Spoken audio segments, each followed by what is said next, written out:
kemarin sudah genap 60 tahun dan ini sudah mulai melangkah untuk masuk pada tahun ke-61, tapi masih ada 365 hari di depan baru mencapai 61 tahun. Nah, saudara-saudara, Roma 12 ayat yang ke-11. Roma 12 ayatnya yang ke-11. Kita kembali melihat bagian ini. Paulus menulis surat ini dan dia menyampaikan satu pernyataan yang disampaikan, dan ini menjadi ayat mas dari Pak Sony ya di tahun 2024 ini di usia yang ke-60 tahun. Ayat 11 dia berkata demikian. Janganlah hendaknya kerajinanmu kendor, biarlah rohmu menyala-nyala dan layanilah Tuhan. Saya ulangi saudara, janganlah hendaknya kerajinanmu kendor, biarlah rohmu menyala-nyala dan layanilah Tuhan. Saudara, tema di kesempatan ini saudara, saya ingin buat satu tema di dalam perenungan khotbah pada siang hari ini, yaitu janganlah bermalas-malasan dalam kesungguhan, bersemangatlah dalam roh, layanilah Tuhan. Ya, jadi saya ulangi saudara, dan tolong tangkap dengan baik. Janganlah bermalas-malasan dalam kesungguhan, bersemangatlah dalam roh, layanilah Tuhan. Jadi intinya adalah kita diminta untuk melayani Tuhan. Ya, itu yang menjadi inti daripada ayat ini. Tadi malam saudara, saya sudah sampaikan ke Pak Sony tentang kata kerajinan. Kata kerajinan yang dimaksud oleh ayat 11 ini, orang berpikir tentang lawan kata daripada malas.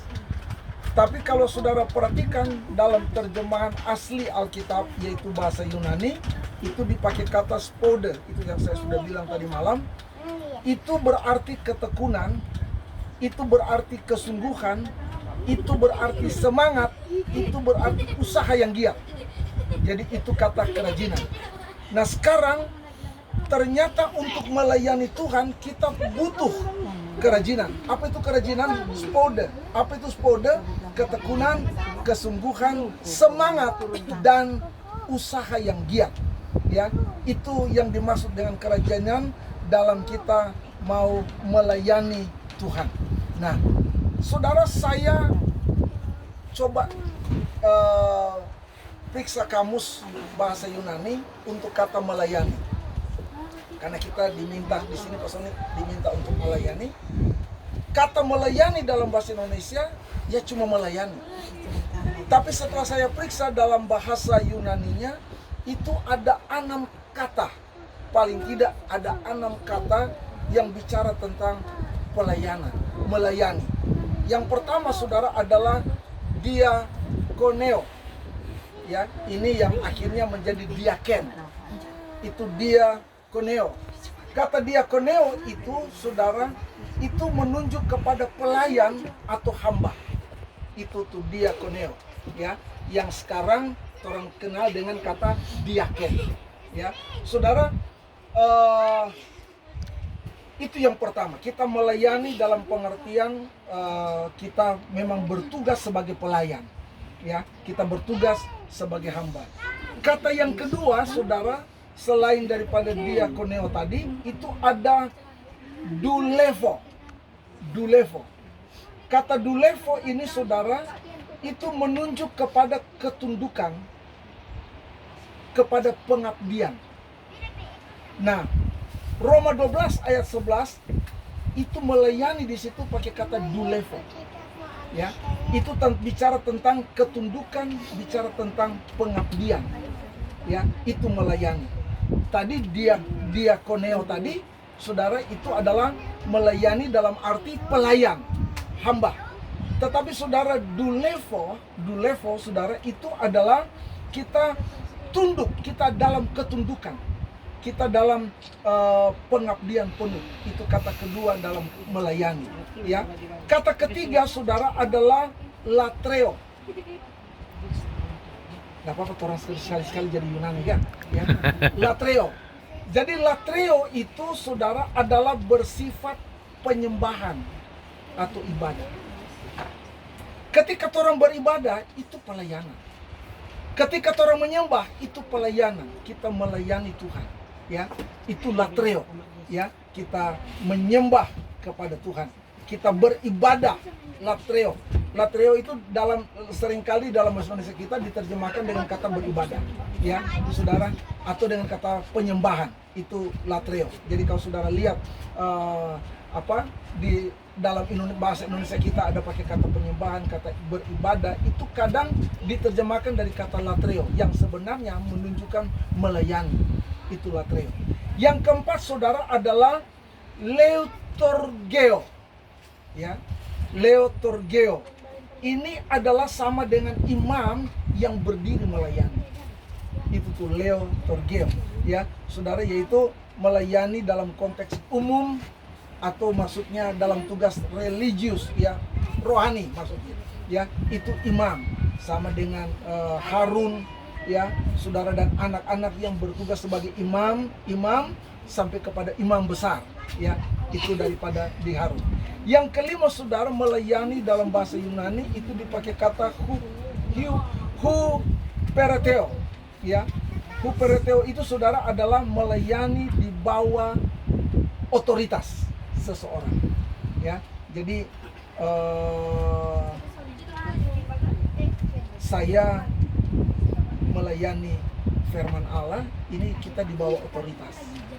Otoritas siapa? Otoritas Allah ya. Sebab itu ketika saya menutup firman Allah ya, maka itu berarti selesai apa yang amanat yang Tuhan sampaikan. Jadi itu sebutnya adalah hupereteo. Yang terakhir saudara, itu adalah terapeio ya. Saudara, itu adalah pelayanan dengan bertujuan merawat. Sama dengan mantri, suster, dokter itu ya, itu melayani dalam tujuan saudara penyembuhan orang sakit, itu melayani. Tetapi yang kita lihat dalam Roma 12, jadi tadi saya sudah sebut ada 6 macam kata melayani dalam bahasa Yunani. Yang ada dalam Roma 12 itu adalah melayani yang disebut dengan dulevo. Jadi untuk Pak Sony yang punya ayat mas ini paham bahwa ternyata yang dimaksud melayani di situ adalah dulevo. Kita berada dalam ketundukan atau pengabdian penuh. Nah, karena kita diminta untuk melayani dalam arti kita dalam ketundukan atau pengabdian penuh kepada Allah, maka saudara, kita harus sungguh-sungguh dalam kesungguhan. Jangan bermalas-malas dalam kesungguhan, tapi sungguh-sungguh dalam kesungguhan, ya. Jadi saudara, sedangkan yang ada orang yang bikin yang tidak benar saja bikin dengan sungguh-sungguh, maka kita mesti bikin saudara yang benar itu dengan lebih sungguh-sungguh. Ya, itu yang saya maksudkan di sini, ya, saudara. Jadi kita mesti belajar untuk melayani Tuhan, ya, dalam konteks kita melakukan apa yang tadi sudah saya sampaikan dari 6 kata bahasa Yunani itu, ya. Torang beribadah itu melayani, torang menolong orang itu melayani, torang menyembah itu melayani, dan sebagainya. Jadi kita dari rangkuman itu maka saya mau sampaikan bahwa kita diminta untuk sungguh-sungguh di dalam melayani. Nah, saudara, artinya jangan malas, ya. Jangan nanti ada kesempatan lah, tapi kita mau belajar untuk betul-betul. Alkitab bilang begini, di waktu senang atau tidak senang, di waktu suka atau tidak suka, di waktu baik atau tidak baik, kita mau belajar melayani, ya. Kita mau sungguh-sungguh. Itu sebabnya Roma Paulus bilang bahwa jangan bermalas-malasan, hendaklah kerajinanmu jangan kendor, ya. Jangan bermalas-malasan. Kenapa? Karena orang yang malas itu, Salomo bilang begini, orang yang malas itu adalah orang yang tidak punya kepedulian. Itu orang yang malas, tidak punya tidak ada perhatian kepada tugas yang Tuhan beri, yaitu melayani Tuhan. Jadi di sini yang diminta kita mau belajar melayani dengan sungguh-sungguh. Dan saya yakin bahwa bicara melayani, kita sudah lihat Pak Sony sungguh-sungguh mau melayani pelayanan yang Tuhan beri, ya. Kemudian saudara, yang kata kendor itu, ya, itu saudara bahasa Yunaninya adalah okneros. Ya, itu okneros itu berarti lamban. Okneros itu saudara berarti tidak bersemangat. Jadi malas itu yang dimaksud adalah okneros, itu tidak bersemangat. Ya. Kalau orang kok malas itu bagaimana sih itu malas? Ya, saudara, ya cuma rupa ada orang saudara so bangun marnya nak mau bangun gitu. Tetap di koi itu maksudnya, ya. So itu selalu mau bilang bahwa belajar pesemut gitu, ya. Jangan cuma bangun sebentar, ya, baru apalagi itu DP bahasa tidur sebentar, ya. Itu yang disebut dengan malas. Tapi ketika saya melihat okneros, saudara, itu lamban termasuk malas, ya. Orang melakukan sesuatu tapi orang bilang slow sekali dia, ya, saudara, lamban, ya, sama dengan kura-kura gitu. Oke. Ya, saudara, jadi ternyata malas itu, okneros itu adalah lamban, ya, tidak bersemangat. Nah, jadi saudara, betul kita melakukan sesuatu tapi kita tidak ada gairah, ya. Nah, jangan sampai orang buat itu, saudara, ya. Ibadahnya tidak gairah, berdoanya tidak gairah, memujinya tidak gairah, semua, saudara. Kita belajar untuk itu. Saya mau bilang kepada saudara, saya sedang mengajar sekarang pendalaman Alkitab di gereja, ya, saudara. Dan kenapa saya mau menyampaikan materi itu? Karena saya melihat waktu kita ini sudah pendek, ya, waktu kita pendek, saudara. Jangan berpikir masih panjang di waktu di dunia, saudara. So nyanda, saudara, ya. Kenapa? Karena ada orang yang bilang, oh, orang baru pembukaan materai ke-2, materai ke-3. Nyanda, saudara, orang sudah materai ke-6. Karena materai ke-6 itu, saudara, adalah bicara perubahan iklim, ya. Dan saya sudah buat stensilan, maksudnya, jadi untuk materi yang sudah lewat itu sudah ada stensilannya, saya sudah buat. Tinggal materi selanjutnya belum, ya. Karena kita materi yang kita buat di tahun 90-an itu, Ibu Macen, jadi rayap makan jadi tanah semua. Memang habis gitu, ya. Tapi Tuhan luar biasa. Tuhan bukakan pengertian dan kita dapat pengertian yang luar biasa, ya. Sehingga saya sudah buat stensilan itu. Nah, saudara, kita sudah ada di materai ke-6. Materai ke-7, saudara, itu perkawinan gereja. Itu materai ke-7. Kenapa materai ke-7 bicara perkawinan gereja? Karena, saudara, materai ke-7 itu akan membuat di sorga itu menjadi sunyi senyap selama setengah jam. Saudara, tolong dengar saya. Sekarang ini di sorganya pernah sepi. Kenapa? Karena pada zaman sekarang, saudara, itu setiap saat ada pertobat baru. Ada penerima Injil, menerima Yesus. Maka setiap kali ada pertobatan, maka ada ketempik sorak di sorga. Dan pujian penyembahan kepada Bapa di sorga itu tidak pernah berhenti sekarang, ya. Tapi saudara bayangkan tiba-tiba ketika materai ke-7 dibuka, terjadi senyap. Sunyi senyap selama setengah jam. Itu kalau setengah jam itu panjang durasinya, sudah, ya. Setengah jam itu lama. Nah, ada apa? Saya berpikir begini, kenapa sunyi senyap itu terjadi di sorga selama setengah jam? Ya, saudara, jadi mendahului saja tentang hal itu. Nah, saya mau bilang begini kepada saudara. Ketika saudara berdiam, merenung, menghening, apa yang kita pikirkan? Apa yang kita buat? Dalam upacara menghening itu memberi penghormatan kepada mereka yang pahlawan-pahlawan yang sudah memilih. Itu penghormatan. Jadi ketika saudara sunyi senyap terjadi di sorga, itu ada satu penghormatan. Sementara hal yang harus dihormati menurut Alkitab adalah pernikahan. Menurut Ibrani, ya, pas saudara baca kitab Ibrani, bahwa hendaklah kamu menaruh hormat pada perkawinan. Berarti saudara, perkawinan itu adalah sesuatu yang harus kita hormati.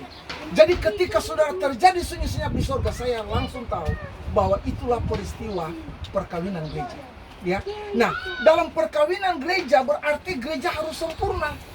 Jadi saudara bayangkan, saudara materai ketujuh sudah di depan mata, sementara gereja sekarang kita melihat tidak sedang naik, tapi kalau boleh bukan stuck, tetapi justru kita menurun, sementara menurun. Ya, saudara, orang lebih suka ibadah online loh sekarang dibanding ibadah onsite. Ya, sementara saudara Ibrani bicara jangan tinggalkan persekutuan. Online itu tidak persekutuan. Jangan saudara salah memahami. Ya, ibadah online itu bukan persekutuan. Karena berbicara persekutuan itu bicara orang begini, saudara. Ya, orang baku dapat itu tuh persekutuan. Sebab itu Paulus bilang dalam Ibrani pasal 10 itu, jangan tinggalkan persekutuan. Menjelang kedatangan Tuhan semakin orang giat.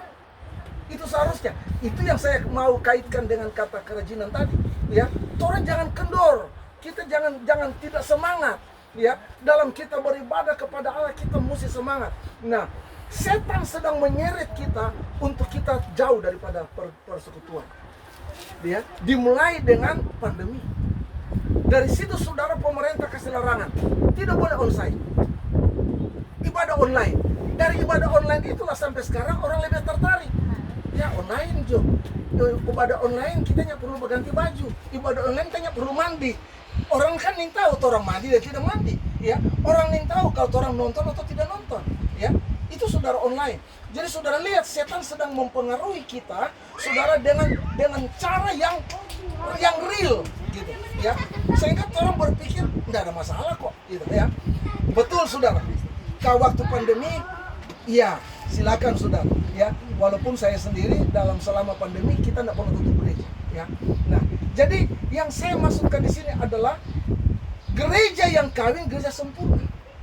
Sementara materai ke-7 sudah di depan mata. Materai ke-6 itu sudah terbuka dari 2010. Dari masuk abad ke-21 sudah, ya. Itu sudah terbuka. Kenapa? Karena iklim berubah. Setelah saya coba cek saudara, saya coba cek di Google, coba cek di ChatGPT saudara, maka dia sampaikan kepada saya kapan terjadinya perubahan iklim. Itu dari masuk abad 21, akhir abad 20, ya. Jadi berarti saudara masuk dari tahun 2000-an kemana?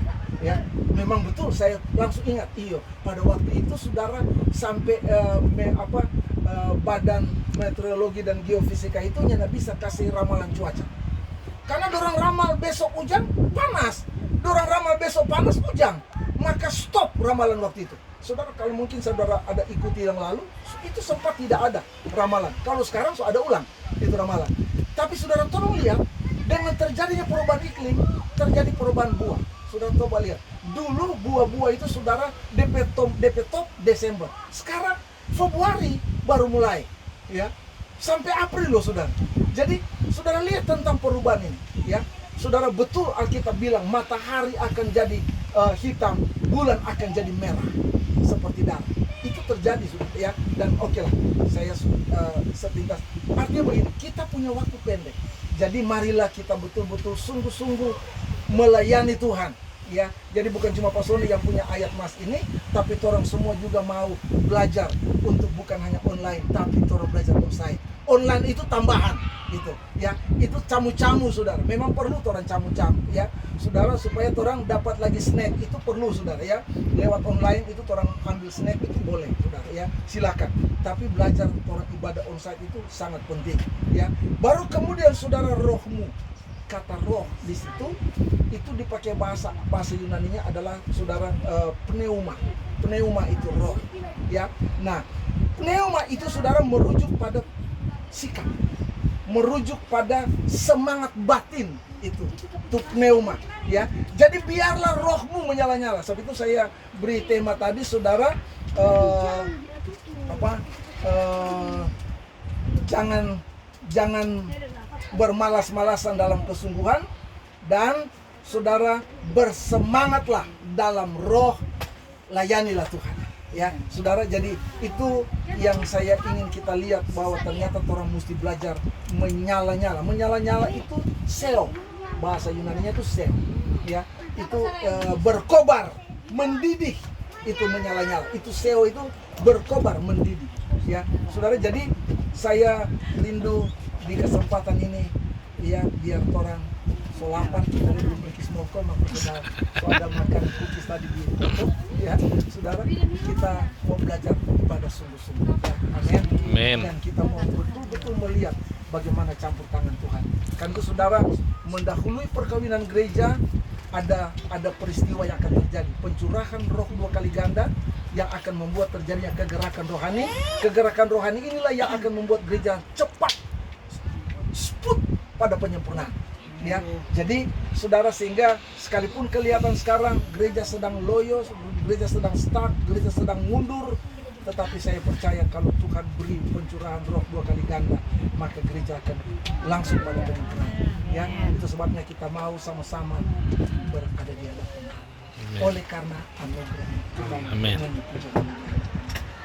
Oleh Karena